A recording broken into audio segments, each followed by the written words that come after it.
Isang magandang araw ng pagsibol sa lahat. Ngayon ay araw ng Biyernes, ika-25 araw ng Hulyo, taong pangkasalukuyan. Mula sa himpilan ng Sustainable Livelihood Program National Program Management Office, ako si Thea Arnicilia ang maghatid sa inyo ng news updates mula sa iba't ibang field offices ng DSWD SLP. Dito lang sa Binhi News.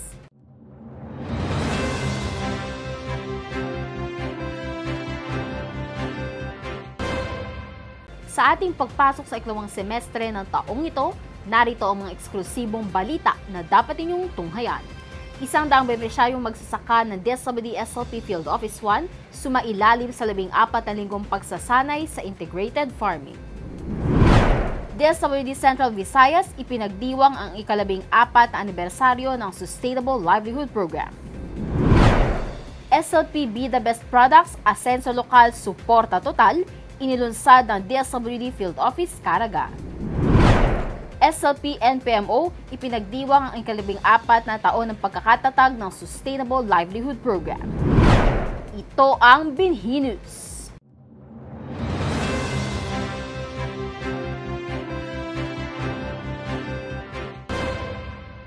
Mula sa Ilocos Region, isang daang benepisyaryong magsasaka ng DSWD SLP Field Office 1 sumailalim sa 14 na linggong pagsasanay sa integrated farming. Para sa iba pang kaganapan sa Rehiyon 1, balita hatid sa atin ni Rads Bismonte, Regional Partnership Officer ng DSWD SLP Field Office 1.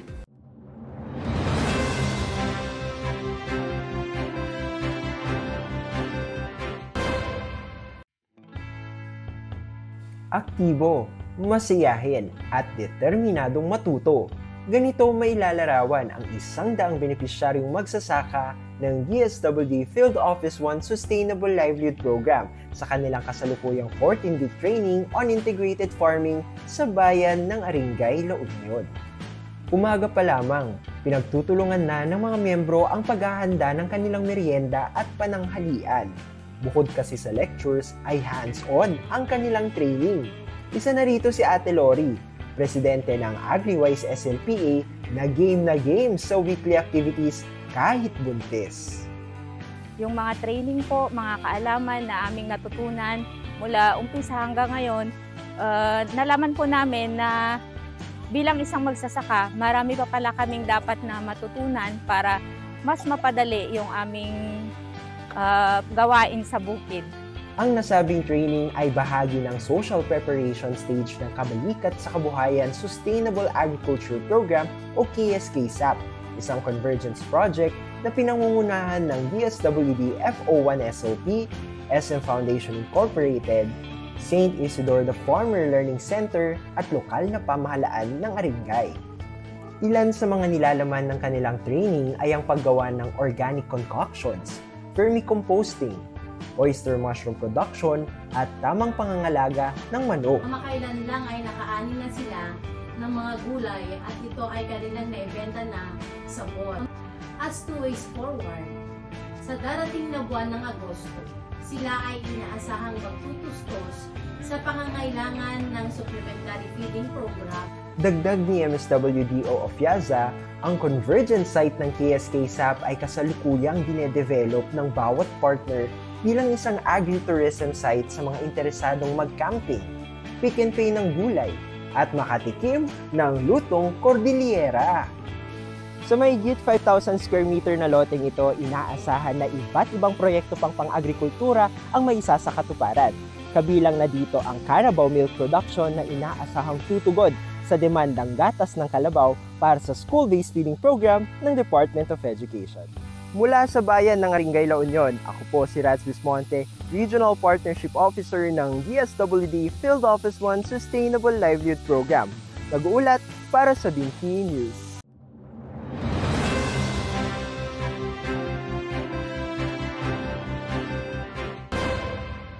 Maraming salamat, Rads. Patunay ito na marami tayong katuwang na sumusuporta sa implementasyon at misyon ng ating programa sa inyong rehiyon. Ngayon na may dumako tayo sa Central Visayas. DSWD Field Office 7 ipinagdiwang ang ika-14 na anibersaryo ng Sustainable Livelihood Program. Para sa iba pang detalye ng nasabing selebrasyon at iba pang kaganapan sa rehiyon, subaybayan natin ang ulat ni Charmaine Camara, Information Officer mula sa DSWD Field Office 7.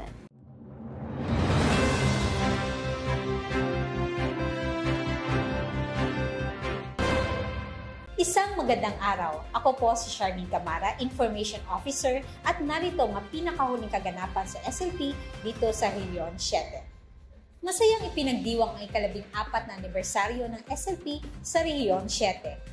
Sinimulan ito ng isang radio guesting sa DSWD radio program na Ikaw ang DSWD, Kauban sa Kababuhan. Dito, isinalaysay ang 14 na taong paglalakbay ng SLP at kung paano ito umunlad sa paglipas ng panahon.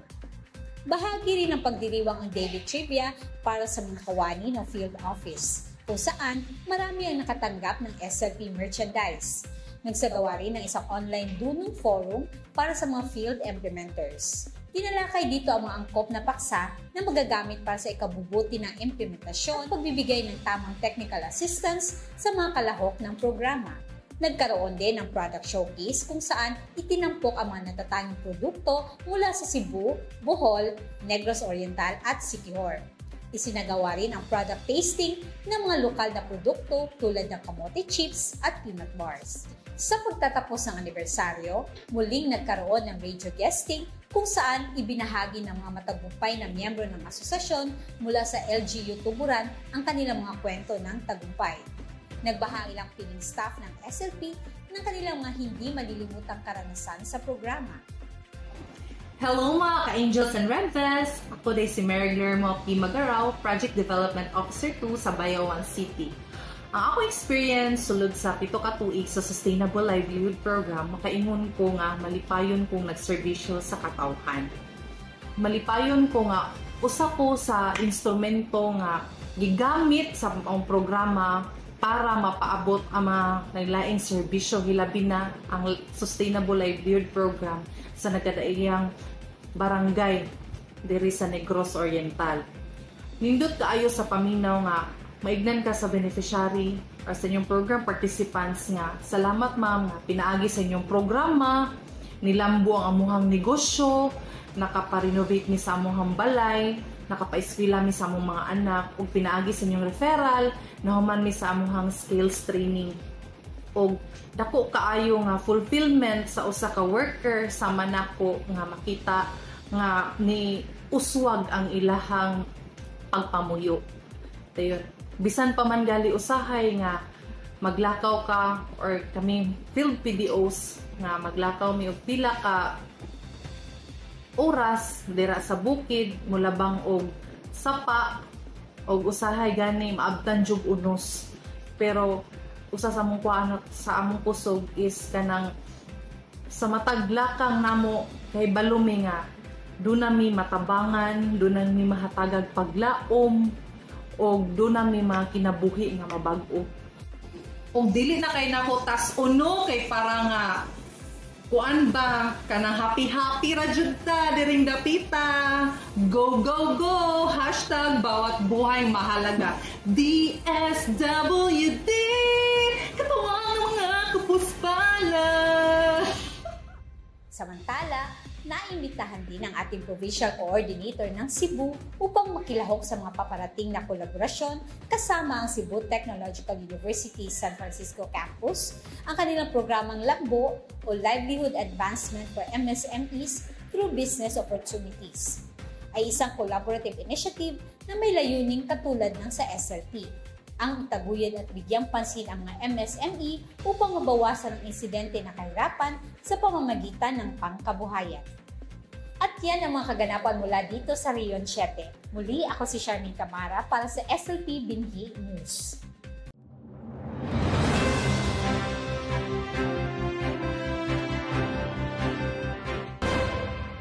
Maraming salamat, Charmaine. Patunay ito na sa loob ng 14 na taon ay marami na tayong kababayan na umuunlad ang kabuhayan sa tulong ng Sustainable Livelihood Program. Ngayon naman dumako tayo sa Mindanao. SLP Be the Best Products, Asensa Lokal, Suporta Total, inilunsad ng DSWD SLP Field Office Caraga. Upang ibalita ang ibang updates mula sa rehiyon, narito ang ulat ni Ibrahim Malazarte, Social Marketing Officer mula sa DSWD Field Office Caraga.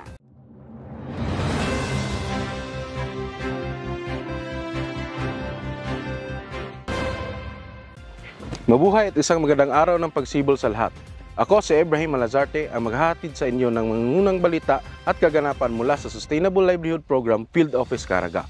SLP Be The Best Products, inilunsad ng SLP Caraga. Inilunsad ng SLP Caraga Regional Program Management Office ang SLP Be The Best Products Asenso Lokal Suporta Total noong buwan ng Marso sa DSWD Field Office Caraga Covered Court. Ito ay isang lingguhang inisyatibo tuwing araw ng Biyernes na tampok ang iba't ibang produkto gaya ng bigas, gulay at iba pang likha ng SLP participants mula sa buong rehiyon. Layunin nito palawakin ang merkado ng kanilang produkto at hikayatin ang suporta para sa lokal na kabuhayan. Project Pag-Usbong Provincial Consultative Dialogue, matagumpay na isagawa sa Caraga. Matagumpay na isinagawa ang SLP Project Pag-Usbong Provincial Partnership Consultative Dialogue sa 5 probinsya ng Caraga mula April 15 hanggang May 27, 2025. Layunin ng inisyatibong ito na mapalalim ang ugnayan ng SLP sa mga katuwang nitong ahensya tulad ng iba't ibang NGOs, CSOs, academe at mga pribadong institusyon. Ibinahagi sa aktibidad na ito ang kasalukuyang kalagayan ng pangangailangan ng mga SLP participants upang makabuo ng mas angkop na intervensyon sa kanila tungo sa mas epektibong pagpapatupad ng programa. Sustainableng mga proyekto tiniyak ng SLP Caraga.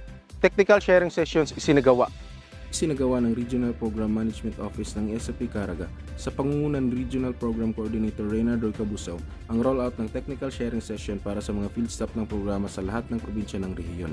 Ang technical sharing session ay isang mahalagang inisyatiba ng SLP Caraga na naglalayong maghatid ng teknikal na tulong at gabay sa mga kawani ng SLP upang matiyak ang maayos at sustainableng pagpapatupad ng mga proyekto ng mga kalahok nito.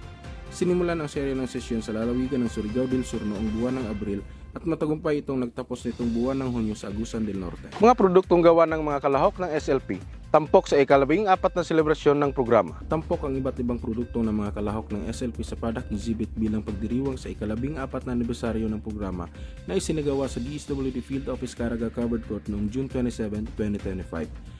Ang naturang selebrasyon ay naging makabuluhang pagkakataon upang maipakita ang mga natatanging gawaing pagkabuhayan ng mga kalahok mula sa iba't ibang panig ng rehiyon. Mula sa mga inisyatibong naglalayong palakasin ang kabuhayan hanggang sa mga kwento ng tagumpay ng ating mga kalahok, patuloy pa rin ang pagsusumikap ng SLP Caraga upang makamit ang tunay na sustainableng kinabukasan para sa mga komunidad na ating pinaglilingkuran. Muli, ako si Ibrahim Malazarte, ang inyong tagapaghatid ng Binhi News mula rito sa Sustainable Livelihood Program Field Office Caraga. Sulong kabuhayan tungo sa pagyabong.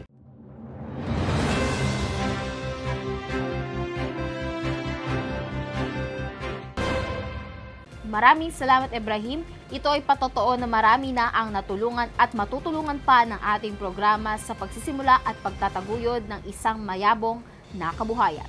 Ngayon na may dumako tayo sa updates mula sa DSWD Central Office. SLP NPMO, ipinagdiwang ang ika-14 na taon ng pagkakatatag ng Sustainable Livelihood Program.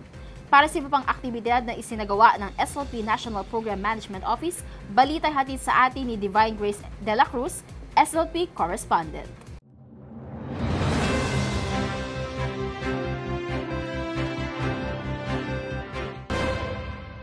Ipinagdiwang ng SLP National Program Management Office ang ika-14 na anibersaryo na may temang 14 na taon ng paglinang ng kakayahan tungo sa maunlad na kabuhayan noong June 27, 2025 sa Amoranto Sport Complex sa Quezon City. Ang pagdiriwang na ito ay dinaluhan ni na Undersecretary Pinky Romualdez, dating Assistant Secretary Florentino Loyola Jr., Director Miramil Garcia Laksa, SLP Regional Program Management Offices mula sa DSWD Field Office NCR, Field Office 3 at Field Office Calabarzon, at ilang program participants mula sa National Capital Region. Kasabay ng pagdaraos ng anibersaryo ng SLP ay ang ceremonial turnover ng 20 electric buses mula sa 20 SLP associations mula sa NCR. Ang nasabing aktibidad ay pinangunahan ni DSWD Secretary Rex Gatchalian, Undersecretary Romualdez at dating Assistant Secretary Loyola Jr. Samantala, ito rin ay dinaluhan ng Global Electric Transportation Company na katuwang ng mga SLPA sa nasabing proyekto sa pangunguna ni Ginoong Freddy Tinga na presidente ng GETS.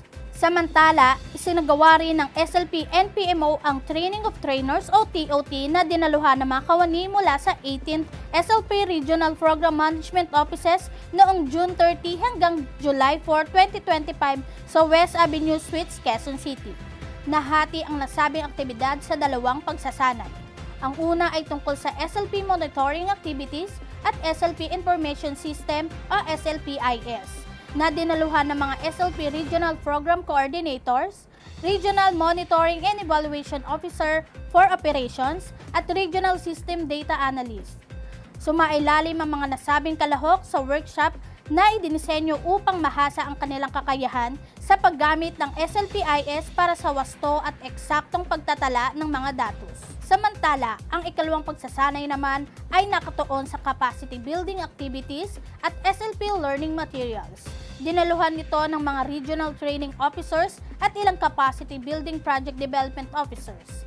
Sila ay sumailalim sa iba't ibang aktibidad tulad ng World Cafe kung saan naibahagi ng bawat rehiyon ang impact ng mga co-build initiatives ng programa. Workshop kung saan ay naging bahagi ng pag-enhance ng mga modules at learning materials at simulation sa pagsasagawa ng Micro-Enterprise Management Training o MMTs 1, 2 at 3 kung saan naging makalahok ang ilang SLPAs mula sa NCR. Inaasahan na sa pagsasanay na ito ay mas magiging handa ang ating program implementers sa pagsasagawa ng mga proseso, partikular sa monitoring at capacity building activities na nakapaloob sa Memorandum Circular No. 03 Series of 2025 o Omnibus Guidelines on the Implementation of SLP. At yan ang mga kaganapan sa National Program Management Office. Ako si Divine Grace de la Cruz, nag-uulat, sulong kabuhayan, tungo sa pagyabong.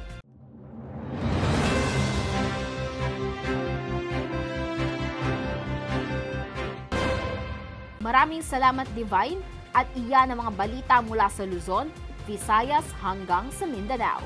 Para sa iba pang balita mula sa iba't ibang field offices ng DSWD-SLP, abangan ang next episode ng Binhi News sa ika-29 na araw ng Agosto, alas 12 ng tanghali. Huwag palampasin ang mga bagong impormasyon at update na hatid namin para sa inyo. Dahil sa DSWD-SLP, bukod sa pagsulong ng kabuhayan, hatid namin ang tamang tulong sa tamang impormasyon. Muli, ako si Thea Arnesilia at ito ang Binhi News. Sulong kabuhayan tungo sa pagyabong.